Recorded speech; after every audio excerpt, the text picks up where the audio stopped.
नहमदुहु व नसल्ली अला रसूलिहिल करीम अम्मा बाद फ़अऊज़ु बिल्लाहि मिनश शैतानिर रजीम बिस्मिल्लाहिर रहमानिर रहीम रब्बि इश्रह ली सदरी व यस्सिर ली अमरी वहलुल उक़दतम मिन लिसानी यफ़क़हू क़ौली रब्बि यस्सिर वला तुअस्सिर वतम्मिम बिल खैर आमीन या रब्बल आलमीन.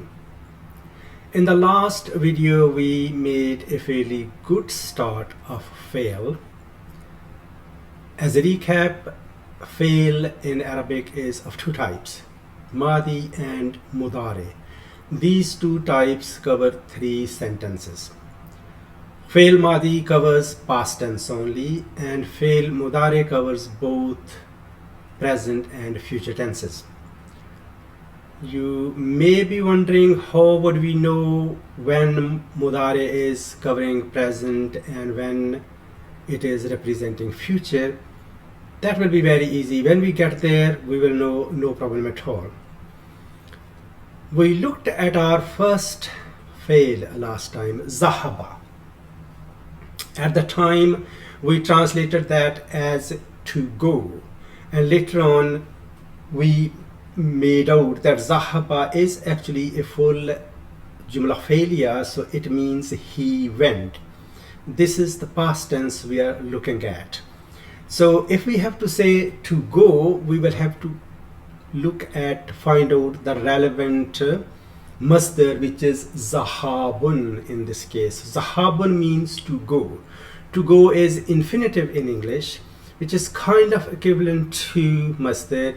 And to be more precise, if you remember our detailed conversation on masdar in one of the previous videos, to go, infinitive in English is actually equal to masdar al-muawwal, not the true masdar, as we say. So zahaba, he went. We can see that there are two basic components of Jumla failure here. One is fail, the other one is file. File here is hidden in the form of huwa. So he went. We have combination of fail and file, and these are the two minimum components of Jumla failure. We know that an action cannot take place without doer of the action. So minimum two components of Jumla failure are fail and file. And similarly, we know that minimum two components of Jumla Ismiya are Mubtada and Khabar. And then additions take place in both of these sentences. Let us look at another verb today. We have a root kha, ta, mim. So our first conjugation form here will be khatama. We can loosely say to seal, but to seal we'll have to look at or find out its masdar, which is khatmun. So khatmun means to seal, and this is the first conjugation form of to seal, which is khatama. So khatama, he sealed. Khatama, they two sealed. Those two men sealed. Khatamu, they all men sealed. Khatamat, she sealed. Khatamata, those two women sealed. And khatamna, all those women sealed. We know that from here, this the shape, the form of the conjugation changes, and then that goes right to the end up to 14 conjugation form. So khatamta, you sealed, you a man sealed. Khatamtuma, you two men sealed. Khatamtum, you all men sealed. Khatamti, you sealed, a woman sealed. Khatamtuma, these are two the same. You two women sealed, and khatamtunna, you all women sealed. Khatamtu, I sealed, and khatamna, we sealed, both for masculine as well as for feminine, and for dual as well as for plural. So these are the 14 conjugation forms, and they go along the pattern of damair. Damair munfasala marfu'a, as we call them. So huwa, huma, hum, hiya, huma, hunna, anta, antuma, antum, anti, antuma, antunna, ana, nahnu. So this one conjugation form, there is a specific Arabic term for this. It is called siga. Sigatun. Sigatun This is the first siga. That's the fourth siga. That's the 14th siga. And plural is sijagun, sijag. So we have 14 sijag here. So of these 14 sigas, as we can say in English, you can see the first two are different.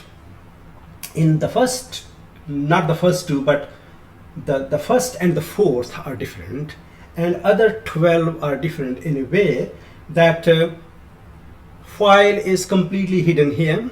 Huwa and hiya, they're completely hidden, but here we can see the file in the form of alif here, waw, alif, noon, and here actually we can see the file in the form of damair as well. Anta, ta is here, antuma, tuma is here.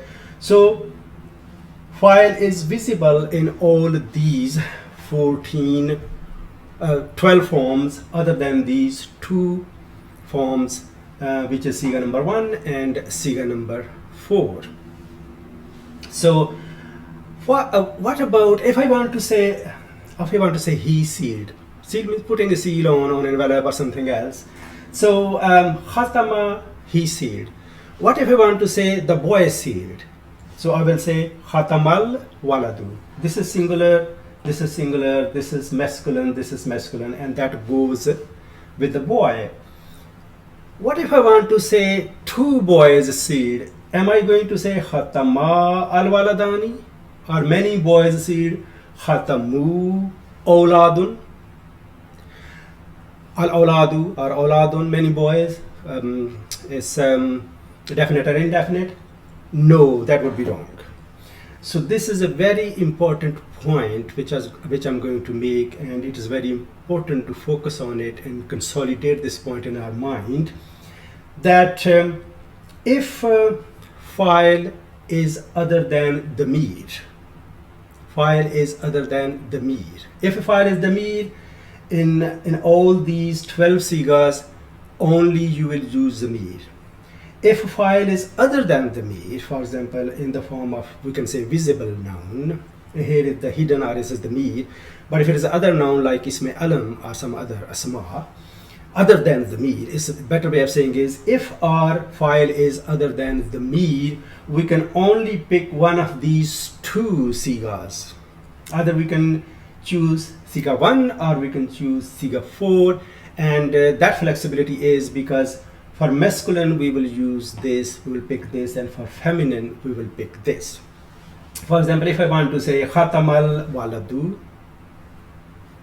the boy sealed, I can say khatama zaidun, zaid sealed. But if I want to say Zainab sealed, I will say khatamat zainabu, Zainab sealed. So the only thing we are going to differentiate here is the gender when picking one of these two conjugation forms. Otherwise, whether it's dual or plural, it doesn't matter. We're still going to use this singular form of these two conjugation forms, not any of those at all. And that's a very important point to keep that in mind. If I want to say, for example, Zaid, Hamid, and Khalid sealed, I'm going to pick this because they're all masculine. Khatama Zaidun wa Hamidun wa Khalidun. So that has become a plural ism in a way. So I'm still going to use this. I'm not going to use this. I'm not going to say Khatamu Zaidun wa Hamidun wa Khalidun. I'm not going to do that. That would be wrong. So only to pick when our file is an ism other than the damir, it doesn't matter whether the ism is singular, dual, or plural. We are only going to use one of these two forms, siga 1 or siga 4. Only in the case of feminine we will use this, and in the case of masculine, if we are going to use this. And even if there is a combination of, for example, if we say Zaid, Hamid, and Zainab sealed, so because the predominant gender in Arabic is masculine, even if Zainab is there, we're still going to use khatama. We're not going to use khatamat. We can say khatama Zaidun wa Hamidun wa Zainabu. So we're going to pick the first conjugation form here, and this is very important point to keep in mind. Let us look at a Quran example, because we said we're going to look at Quranic examples as we go through Arabic grammar. Um, this is ayah number 7 of Surah Baqarah. ختم الله على قلوبهم وعلى سمعهم وعلى أبصارهم غشاوة ولهم عذاب عظيم. So here we can see Khatama, he sealed. Khatam al waladu, the boy sealed. Khatama Hamidun, Hamid sealed. Here Khatam Allahu, Allah sealed. So we have got fail and lafz jalala file here. So fail and file combine to make jumla failure. That's easy. What about ala kulubihim? You know, ala kulubihim, we know when ala comes, it's a harf jar. We will have to, because we cannot forget about ism and our nahu, because okay, we're going to go through fail, but we still have to make sentences, and we're going to deal with asma, with murakkabat, like different phrases, etc. So it would be good idea that we should slow down here when going through different fail, different properties of fail, etc., whether it's madi or mudare, but keep on revising what we have covered on the other side, ism, which is basically nahav. Nahav is a word order and arrangement in a sentence, and we know this is sarf, and sarf means how different words change, and that's why it's called tasrif or conjugation, these 14 forms. So khatam Allahu, Allah sealed, fail file ala kulubihim. We can say Allah put a seal in this particular ayah because Allah has come. So ala kulubihim, on their hearts. Kalbun is singular and kulub is plural, and whom we have got is the mir here. So that we have got mudaf and mudaf ilayh, that murakkab idafi combines to become ism majroor for this harf jar. So in jumla failure, this combination, this murakkab jari is called muta'alliq fail, connected to fail. So in this case, fail, file and muta'alliq fail combine to make jumla failure. So another component has occurred here in jumla failure. So we got a file, we have fail, we have got file, and then we have muta'alliq fail. What about ala sam'ihim? And on their hearing, ears hearing. Okay, so this waw is waw atifa. Basically means ala kulubihim is no matuf ilayh. We have looked at conjunction phrase, and if you want to revise, you can go back to the relevant video for a refresher. So ala kulubihim matuf ilayh, this is our harf atf, and ala sam'ihim is our matuf. So here that this matuf ilayh, harf atf and matuf combine to make muta'alliq fail in this case. So our muta'alliq fail has become a bit of a long phrase rather than combination of two phrases. Two, we can say two, but here it will be, if we say this is conjunction phrase, then it's just one phrase, but there are two phrases in it. So our jumla failure has already become quite long. What about wa ala absarihim gishawatun? Is this also muta'alliq fail? It isn't, because our jumla failure goes up to here. And here we have ala absarihim. If it was up to here, we could have said that this is also part of this jumla failure. But what are we going to do with the gishawa, the curtain, the veil? There is a veil on their eyesight. So so that will not then go with this. And what it is, that this is actually jumla ismiya here. We've got jumla failure, And this waw is we call waw istinafia. Waw istinafia is used in Arabic. It doesn't have to be even translated. At the beginning of a sentence, we can use waw all the time. And that would simply mean it is a new sentence. We do not have to translate this waw. So وَعَلَىٰ أَبْصَارِهِمْ غِشَاوَةٌ. So what is gishawa? Gishawa is actually our mubtada. Remember we said mubtada is definite, but most of the time it is definite, but mubtada could be indefinite. And here not only the mubtada is indefinite, mubtada is not at the beginning of sentence, because jar majroor never become mubtada. That's important point to note. So ala absarihim, this jar majroor, they will, even if they come at the beginning of a sentence, they never become mubtada. They do not have any ability, capacity to become mubtada, act as mubtada in a sentence. So our mubtada has been delayed, which we call muakhar. Mubtada is muakhar here, and ala absarihim, which is in the form of murakkab jari, that's our khabar. So khabar muqaddam, khabar has been brought forward, and mubtada has been delayed here. Why has that been done? There are various reasons scholars say. One, they say simple, when mubtada is indefinite you delay it. Second, it may have to rhyme with the other parts of the ayah or other different ayahs in a paragraph, for example. And also, this is very important point. This is the style here. I'll say, al waladu fi masjidin. The boy is in a mosque. What does that mean? Al waladu, the boy. We know who the boy is. Fi masjidin, in a mosque. We don't know which mosque he is in. He is in a mosque. We are not really sure where the boy is. We know who the boy is. We do not know in which mosque, in which masjid that boy is. He is in one of the mosques. We do not know exactly which mosque. And here, fil masjidi waladun. What's the difference between these two? In the mosque, a boy, and here we will have to bring there. There is nothing here to which we can translate as there, but if we have to translate this in English, we'll have to bring there. There is a boy in the mosque. We know exactly which mosque, but we do not know who is the boy. And this is the style here. Okay, fil masjidi waladun.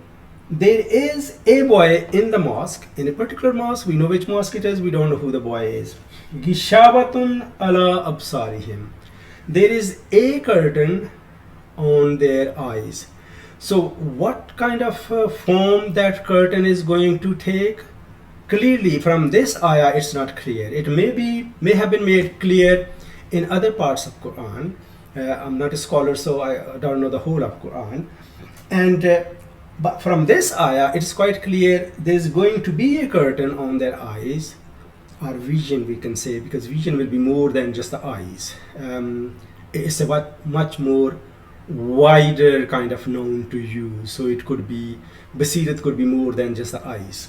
So gishabatun ala absarihim, there is a curtain on their eyes, and we do not know the nature of that curtain. And similarly, walahum azabun azim, this is a similar, that's again wa istinafia, that's another sentence, and again this is jumla ismiya. So in this case, azabun is our mubtada, it's indefinite. Azabun has been described here. What kind of azab, what kind of punishment, what kinds of torment? Great torment. It has been described. So for whom we know who they are. Inna allazina kafaru swa'un alayhim a anzartahum am lam tunzirhum la yu'minun.